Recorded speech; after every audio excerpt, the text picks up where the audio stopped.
Have you ever thought about how ancient people, connected with something bigger than themselves? Hmm. Like way back then? Right? Yeah, it's fascinating, isn't it? To think about how they sought out that sense of the sacred. It really is. So today we're diving deep into the tabernacle in the wilderness. You know, that portable structure Moses and the Israelites built? Oh yeah, that's a really interesting one. It is. We've got some amazing material on it, like how it was built, what it was for, and what it all meant. It's a pretty key part of history and their For beliefs. sure. It's like a crash course in ancient worship. Exactly.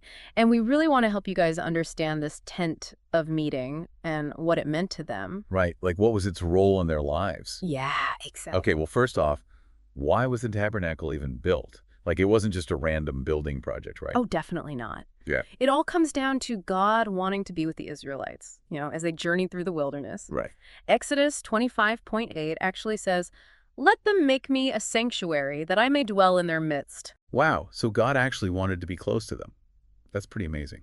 It is. It shows you how important that relationship was to God. Yeah. I mean, was it always like that? Did God always want to be so close to people? Well, our sources touch on that a bit. They point out that this desire for closeness is a major theme. They Okay. even mention the flood and how even though there was this separation, God still preserved humanity through Noah. So Right. it's not like it was a brand new thing. But the tabernacle was a way for God to be present in a very real way. You know what I mean? Yeah, that makes sense. So it wasn't just God saying, hey, build this. Mm-hmm. It was more of a collaborative thing. Absolutely. God specifically told Moses to ask for contributions from the people. Like Exodus 25:1-2 says to receive contributions from everyone whose heart moves him. So it was about the people wanting to give. Yeah. And they give some amazing things. Gold, silver, bronze, yarns of all colors, blue, purple, scarlet, fine linen, goat's hair, ram's skins dyed red, acacia wood, oil, spices for anointing oil and incense, and even precious stones like onyx. Wow. That's a pretty impressive list. It sounds like they really went all out. They did. It shows how valuable this project was to them. So they had all these amazing materials. But did they just get to build whatever they wanted? No. God gave very specific instructions. Exodus 25:1-9 lays it out. Moses had to receive the offering, build a sanctuary. Yeah. And here's the important part. Everything had to be made according to a specific pattern that God showed Moses. Oh, wow. So it was like a divine blueprint. Exactly. Every detail mattered. So what did this tabernacle actually look like then? Could you give us a picture? Sure. So it was rectangular, about 45 feet long and 15 feet wide, facing east. Okay. And it had these layers of coverings: fine twisted linen curtains, goat's hair curtains, ram skins dyed red, and then like a tougher outer layer. Some sources say sea cow hides or something similar. Wow. All those layers. Must have been quite a sight. Yeah, it was. And inside it was divided into two parts: the holy place, and then behind a veil, the Holy of Holies, or most holy place. Okay. And in that Holy of Holies, there's a pretty important object. Yes, the Ark of the Covenant. It was made of acacia wood, covered in gold, inside and out. Wow. And inside were the stone tablets with the 10 Commandments. And on top was the mercy seat. Oh, right. The mercy seat. I've heard about that. What was it exactly? It was a solid gold piece with these two cherubim figures, with wings facing each other. Okay. It represents God's presence, but also mercy and forgiveness, which is a big theme. Right. So that was behind the veil. What about the holy place? What was in there? 3 main things. First, a table with 12 loaves of bread, always fresh. Huh. Why 12 loaves? It represented the 12 tribes of Israel, together with God. I see. Fellowship. Exactly. Then there was this golden lampstand with 7 lamps, always lit. Oh. Some people think it might have represented the tree of life, light and eternal life and all that. Interesting. So a lot of symbolism going on here. Oh, yeah, tons. Yeah. And then the last thing was the golden altar of incense. Incense. What was that for? So they would burn sweet incense on it every morning and evening. It was all about prayer, like the smoke rising up to God. So it was like a symbolic offering. Exactly. And some sources say it also represented protection, because God is so holy that human sin can't just be near him without some kind of purification. I see. It's all starting to connect now. And the coals for the incense, they had to come from the sacrificial altar. So it all ties in with the idea of sacrifice. Wow. So the tabernacle itself wasn't huge, but there was more to it than just the building, right? Right. It was set up in a courtyard, 150 feet long and 75 feet wide, and enclosed by these linen curtains about 7.5 feet high.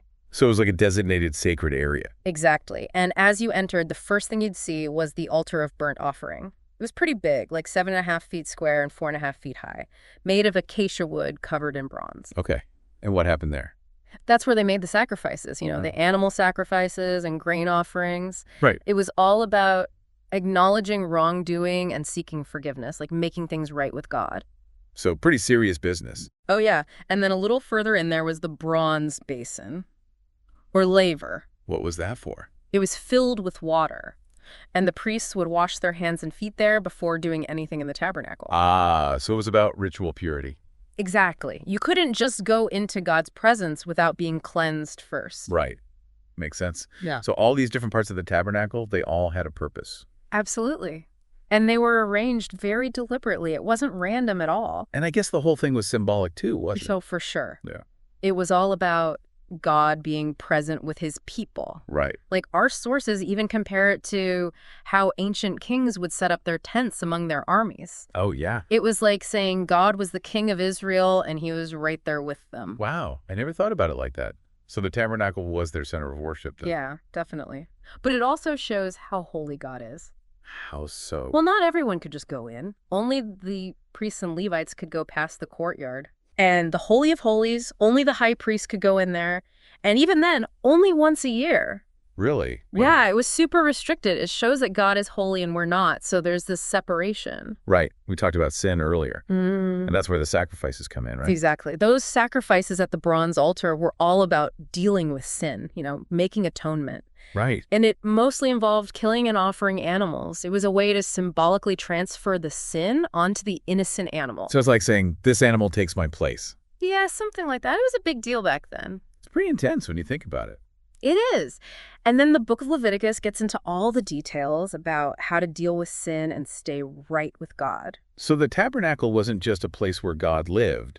It was also a place where people could deal with their sin. Exactly. It was a meeting place, a place of forgiveness. Like its other name, tent of meeting. Right. Our sources even talk about this guy, Ahira Ben-Anan, and his family bringing a lamb for sacrifice.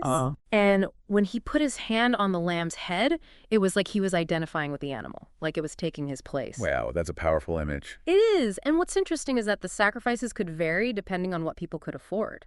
Really? Yeah, if they had a lot, they could offer a lamb or a bull or a goat. Okay. But if they were poor, a dove or a pigeon was okay too.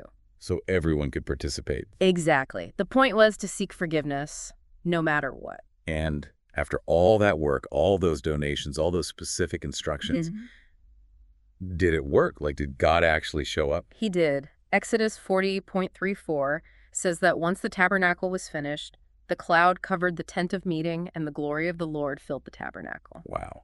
So God really was there with them. Yes, he kept his promise, Yeah. just like Exodus 29.45 says. So it wasn't just a building. It was God's home. Right.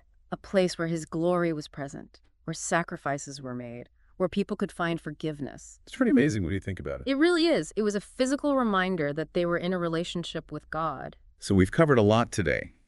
But one thing is clear. The tabernacle wasn't just a fancy tent. No, not at all. It was about God's desire to be with his people. It was their place of worship. And it was all about dealing with sin and finding forgiveness. Couldn't have said it better myself. It really makes you think, though. Why was such a specific and symbolic structure so important to them? It really does. I think it says a lot about our desire to connect with something bigger than ourselves. That need for the sacred.